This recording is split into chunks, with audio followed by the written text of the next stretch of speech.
God chose you to be a billionaire. Unlock it today. You ever sit back and wonder if there's more to life than what you're currently living? Not just more money, but more meaning, more purpose, more freedom, more peace. Maybe you've had moments, maybe late at night or during a long drive, where something inside you just whispers, "You're meant for more than this." It's not your imagination. That voice, that's real. That's not ego. That's not greed. That's God. See, somewhere along the way, a lot of us were taught that wanting wealth was selfish, that it's more holy to struggle. But let me tell you something straight up. God never called you to struggle for your whole life. Yes, hard times happen. Yes, challenges grow us.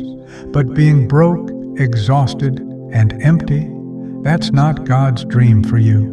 You were made in the image of a creator who made galaxies, who designed oceans, who imagined every color, every mountain, every heartbeat.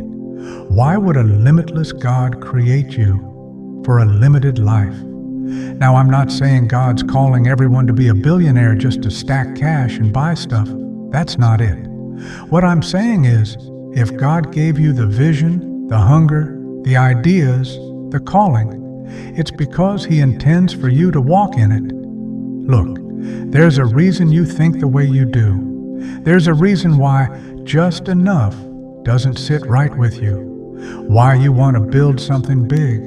Why you feel deep down that you were meant to change things. That's not pride. That's purpose. God doesn't randomly assign gifts.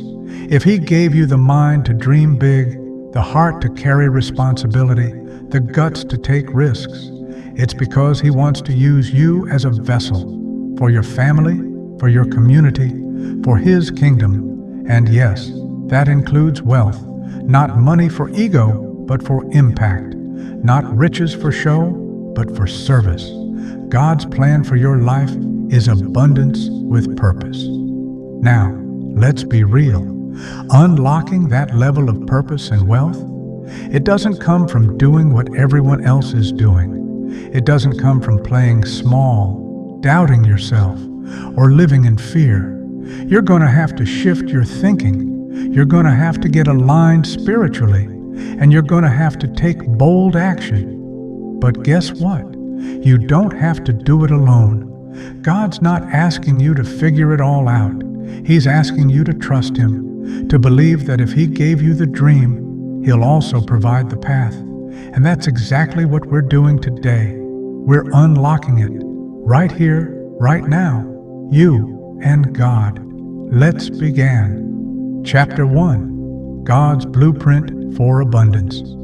Let's clear something up right now. God is not allergic to wealth.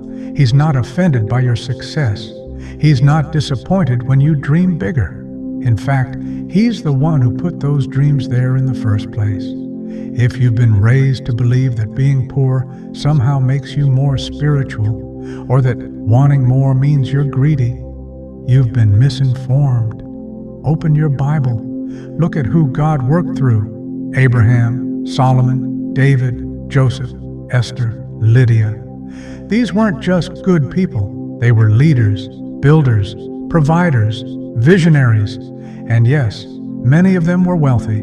But here's the thing, their wealth didn't define them. Their faith did. Their purpose did. God didn't bless them so they could sit in gold chairs. He blessed them so they could bless nations. You see, money isn't evil. It's neutral. It just amplifies who you already are. In the hands of a faithful servant, money becomes a tool to build, to heal, to free others. In the wrong hands, sure, it gets misused. But that's not money's fault. That's a heart issue. Now listen, God's original design for your life wasn't survival mode. Back in the garden, before sin, there was abundance, fruit everywhere, water flowing, peace, wholeness, joy. That was God's starting point. And even after humanity fell, God never gave up on that plan. He's been making a way back to it ever since. Jesus didn't come just to save you for heaven. He came so you could live with authority, clarity, and purpose here on earth. I came that they may have life and have it more abundantly. John 10:10. That's not just spiritual abundance. That's every area: faith, family, finances, health, peace, influence, calling. So what does that look like practically? It means you stop apologizing for wanting more. It means you recognize that your desire to create wealth is divine. It means you stop seeing money as evil and start seeing it as a tool for good. It means you stop asking, "Who am I to do this?" and start asking, "Who am I not to if God gave me the vision?" Abundance doesn't mean every day is easy. It doesn't mean you won't face battles. It just means that through it all, you're anchored, you're guided, you're tapped into something bigger than hustle and grind. Abundance is a mindset, a spiritual alignment, a lifestyle built on faith, discipline, and courage. It means stepping into every day knowing God's got me, and if He called me to this, He'll carry. Chapter 2. Breaking Old Money Beliefs. Let's get real for a second. Most of us weren't raised with the healthiest relationship to money. We were taught to survive, not to build. We were taught to be careful, not to take risks. We were taught to stay humble, which somehow got twisted into play small. And a lot of us carry those beliefs into adulthood without even realizing it. You ever catch yourself saying things like, "Money doesn't grow on trees. Rich people are greedy. If I make too much, I might change, or people will treat me different. I'm not good with money. I'm not supposed to want more. I should be content." Sound familiar?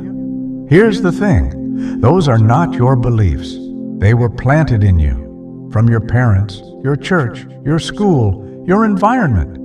Good people, yes, but sometimes stuck people. People who meant well but didn't know better.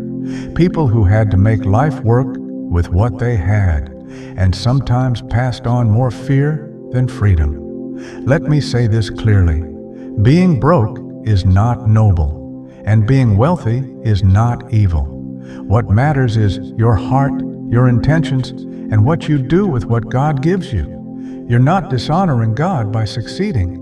You're not turning your back on your values by becoming financially free. You're not less spiritual because you want to own land, build businesses, or create generational wealth. In fact, you might be honoring Him more because it means you're not just sitting on your gifts, you're multiplying them. Remember the parable of the talents? God wasn't mad at the one who invested. He was mad at the one who buried it out of fear. Let that sink in. Fear of money, fear of success, fear of becoming too much. That fear isn't holy. That fear isn't from God. That fear is blocking your blessing. You've got to let that go. You've got to stop repeating old stories about what's possible. You've got to stop carrying guilt for wanting more. You've got to stop hiding your dreams just to make other people comfortable. Because here's the truth. You can be spiritual and wealthy. You can love God and build empires. You can tithe and invest. You can pray and earn. You can serve others and succeed. It's not either or, it's both. God's abundance isn't limited, it's layered. It includes peace, purpose, freedom, joy, love, and financial overflow. So now it's time to ask yourself, what beliefs have been holding you back? What money stories need to be rewritten? What lies have you accepted as truth? Because you can't step into billionaire purpose with a poverty mindset. You can't receive overflow if deep down you still believe you're not worthy of it. It's time to let go, to break free, to get aligned with what God actually says about wealth, purpose, and provision. Chapter 3. The Spiritual Shift. Aligning with God's vision for your life. Now that we've uncovered those old money beliefs, let's talk about the real shift, not just in your mindset, but in your spirit. Because this journey isn't just about thinking different, it's about being different, living from a place of divine clarity, trusting God not just for salvation, but for strategy. Here's the truth. Everything changes when you stop chasing money and start following purpose. Money is a byproduct. When you align with God's vision for your life, money, ideas, people, and opportunities start to flow. Because you're not just working hard, you're walking in assignment. Alignment is everything, and it starts with asking God the right questions. What did you create me to do? Who am I here to serve? What's the unique solution I carry for the world? What gifts have you given me that I've been sleeping on? Where am I shrinking when you're calling me to rise? Because when you know your assignment, you stop comparing, you stop competing, you stop stressing, you stop forcing things that were never yours to begin with. You start building from peace, not pressure. You start making decisions from faith, not fear. You start waking up with purpose, not panic. And here's the most powerful part. When you partner with God, you tap into something the world can't give you and can't take away. Clarity, flow, confidence. That inner knowing that says, even if I can't see the whole path yet, I trust the one who's guiding it. Listen, God doesn't need you to have it all figured out. He's not waiting on perfection. He's waiting on obedience. He's waiting for you to finally say, I'm ready. Use me. Because when your life becomes a yes to God, things move fast. Doors open, ideas spark, resources show up. People are drawn to you, not because you're perfect, but because you're aligned. So, what does that look like practically? It means setting aside time every day to hear from God before the world starts yelling at you. It means trusting your gut when God tells you to pivot, even when it doesn't make sense on paper. It means moving forward even when fear tries to keep you still. It means... Chapter 4. Practical Faith. Moves. How to build with God and start the wealth journey. All right. You've let go of old money beliefs. You've realigned your mindset and spirit. Now let's talk about action. Faith without works is dead. You know that. So how do you actually start building wealth with God? Let's break it down. 1. Start with vision, not just hustle. Don't just get busy, get clear. Sit with God. Ask Him, what am I called to create? What problem am I uniquely designed to solve? Where have I been playing it safe instead of stepping into purpose? Write it down. Don't worry if it feels too big. That's how you know it's God. Vision is the map. Hustle is the engine. But without the map, you're just driving in circles. 2. Start small. Stay consistent. Billion-dollar visions start with small daily decisions. Post the content. Send the email. Start the side business. Learn the skill. Save $20. Make the call. Don't despise small beginnings. God breathes on movement. He multiplies action. You don't have to launch an empire overnight. You just have to start. 3. Build with integrity. Here's the truth. Money earned the wrong way doesn't feel right. Don't chase shortcuts. Don't copy someone else's blueprint. Don't sell your soul for fast money. Do it God's way. Build slow if you have to, but build solid. Because when you build with God, you don't just get money, you get peace. And peace is priceless. 4. Manage what you have, expect more. God blesses stewards, not just dreamers. So ask yourself, am I managing my money well? Am I organized with my resources? Am I honoring God with what I have, even if it's not much? Start giving now. Start saving now. Start learning now. Don't wait for $1 million to act like a millionaire. You're being tested with the little to see if you're ready for more. 5. Build wealth. For impact, not ego. The money isn't the goal. The goal is freedom. The goal is impact. The goal is legacy. It's not just about you getting rich. It's about you becoming the person who breaks generational curses.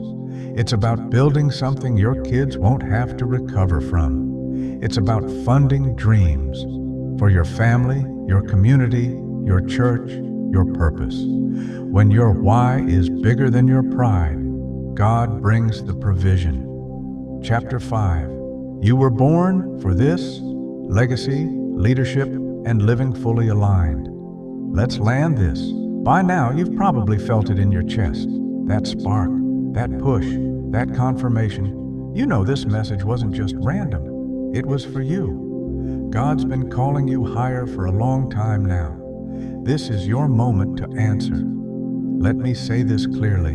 You were born for this. You were born to break cycles. You were born to lead. You were born to create wealth, build with purpose, and leave something behind that matters.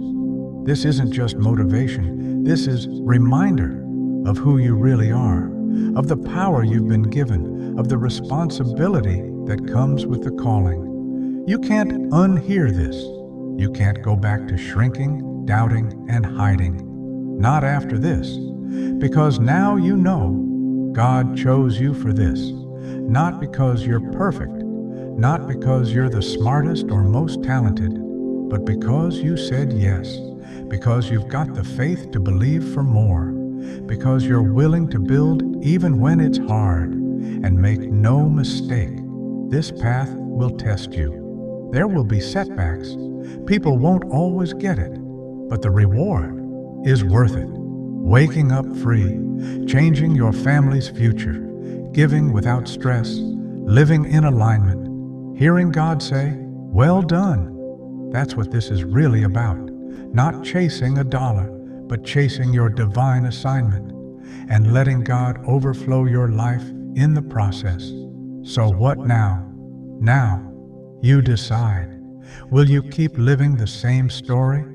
Or will you step into the one God wrote for you? Will you keep dreaming or start building? Because the calling is real, the vision is clear, and the time is now.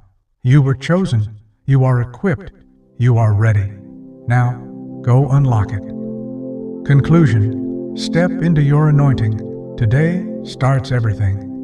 Let's breathe this in for a moment. You've just been reminded of something that, deep down, you already knew. You've always felt it. That quiet sense that you were created for something more, that you weren't just born to survive, but to shift atmospheres, to lead boldly, to build deeply, and to bless generously. That feeling, that knowing, that's God, that's purpose, that's divine timing. And now that you've heard the truth, you can't ignore it. You can't unknow your calling. You can't silence the tug in your spirit anymore. Because today, something unlocked in you. Today, you didn't just hear a message, you heard a confirmation, a spiritual nudge that says, it's time to rise. It's time to walk differently. It's time to build the life you were always meant to live. You don't need more permission. God already gave it.